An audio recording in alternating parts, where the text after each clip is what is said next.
Okay, hello, chess players. Everyone has that perfect game or that game that they like to show people that the most, the game that they're the most proud of in their entire chess career or the entire time that they've been playing chess. And of course, I'm no different. But out of all the years that I've been playing chess, even at the master level and all of the games that I've played, I think the game that I show people the most and the game that I'm the most proud of is a game that I actually played when I was just 7 years old. And anyways, I'm just going to share that game with you today. I'm going to be a little bit critical of my 7-year-old self, so you're going to see what some of my mistakes were, and you're just going to kind of see what my thought process was like when I was 7 years old. How did I play chess?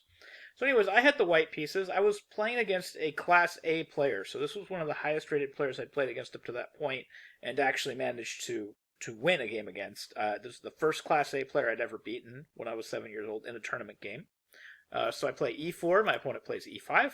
I develop, I play knight f3, they play knight c6, I play bishop c4, the Italian game. This is just something that's very common with scholastic players, just to play the Italian game.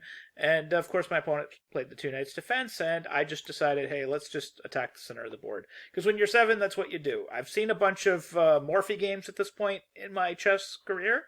I don't know a ton about chess. I know to attack the center of the board. I know to develop. I know to castle. Now, keep in mind, when I'm 7 years old, I'm also rated like over 1200. So I'm not like your average 7-year old. I'm a pretty good player for 7. So I'm not terrible or anything. But I shouldn't have been beating an 1800. So I managed to win this game against an 1800, and it was just because of straightforward attacking ideas. But I also did make a few mistakes. Going over this game, many, many years later, I can share some of those mistakes with you. But my opponent played e captures d4. I just castled. My opponent played knight takes e4. I played rook e1 because that's a pin. I could spot pins at 7. And then we had d5, and then I found this tactic on my own, actually. It is theory, but I didn't know that at the time. So I did find it on my own. I had to calculate it. I found bishop d5, queen d5, knight c3. I was very proud of myself, taking advantage of the double pin.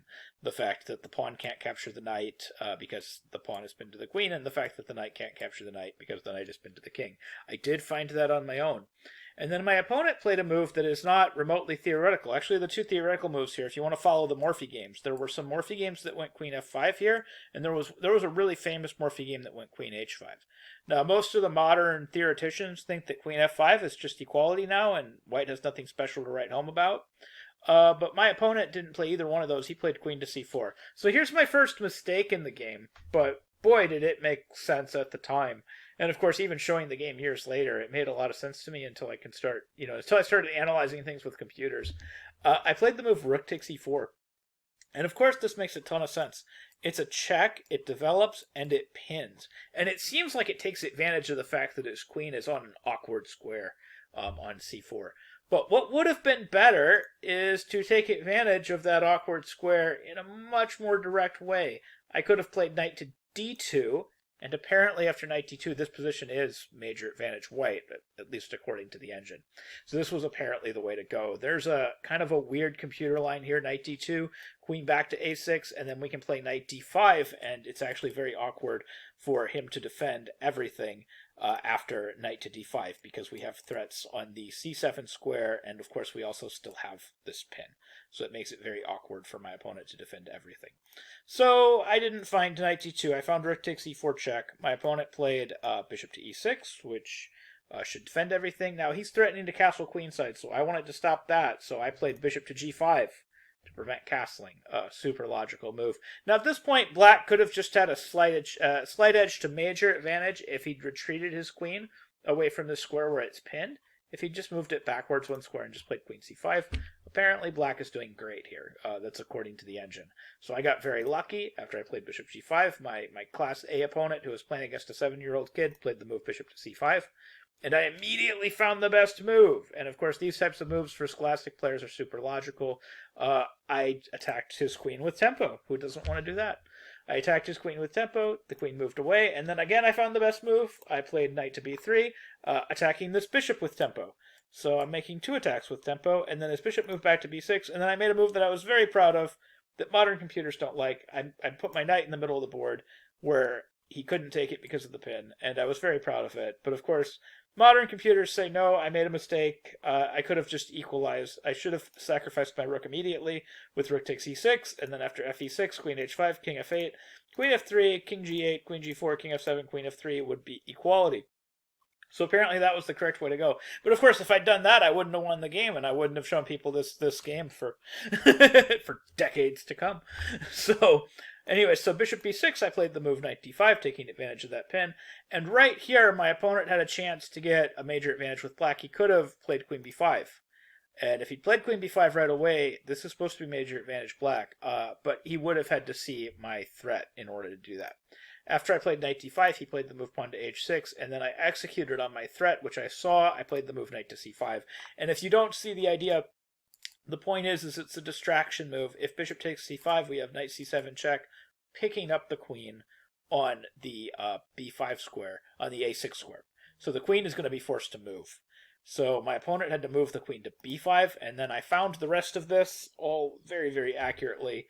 I played rook takes e6, fe6, queen h5, king f8, and I found knight d7 check. Now, knight e6 check also works, and years later, I almost kind of regretted that I didn't play knight e6, but, now I aesthetically approve of knight to d7. so I've gone back and forth on this one. They both win. Knight e6 and knight d7 both win.